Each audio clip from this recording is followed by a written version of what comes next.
Eşitmisən, bir nəfər 60 ilə yaxın anasını çiynində gəzdirir. Çiynində yataq xəstəsi olur, gedir çiynində, kürəyində aparır, kürəyində gəzdirir. 60 ilə yaxın gəzdirəndən sonra gəlir Peyğəmbərin məhzəri şərifinə, huzuruna, deyir, ya Rasulallah, əbi və ümmi fidak.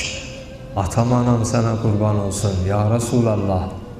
Mən 60 ilə yaxında anamı kürəyimdə gəzdirirəm. İstəyirəm biləm, anamın mənim üzərimdə olan haqlarını mən icra etmişəm, həyata keçirmişəm. Həzrət buyurur, and ola bizi yaradan o varlığa, onlar birbaşa məsumlar Allaha and içmirlər. وَالَّذِي نَفْسِي بِيَدِهِ And ola o varlığa ki, canım onun əlindədir. Canımız Allahın əlindədir. Amma Allah sözünə o qədər əzəmət, dəyər, qiymət veriblər ki, hər şey üçün Allah adını dilə gətirməyiblər. Amma sizi biz bəzilərimiz, Allah keçsin bu ifadəmdən, Allahı bir qəpikdən də belə ucuza satırıq həqiqətdə. Misal olaraq, almısan bir şeyi, ticarətçisən, 10 manata, satırsan 15 manata, misal olaraq.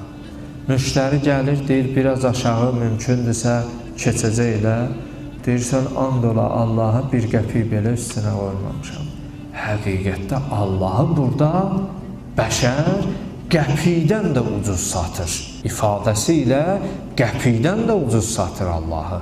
Odur ki, məsumlarımız o qədər Allahın kəlmə adı ilə belə diqqətli davranıblar. Buyurdu ki, and ola o varlığa ki, canım onun əlindədir. Sən 60 ilə yaxındır ki, ananı kürəyində daşıyırsan, gəzdirirsən. Bir gecə oyaq qalıb sənə nəvaziş göstərməsinin haqqını belə ödəməmsən hələ. Peyğəmbər ananın haqqında bu cür söyləyir. Amma qiyamətdə qarşılaşırlar, oğul anıya savabından vermir. Səhnə çox çətin bir səhnədir həqiqətdə.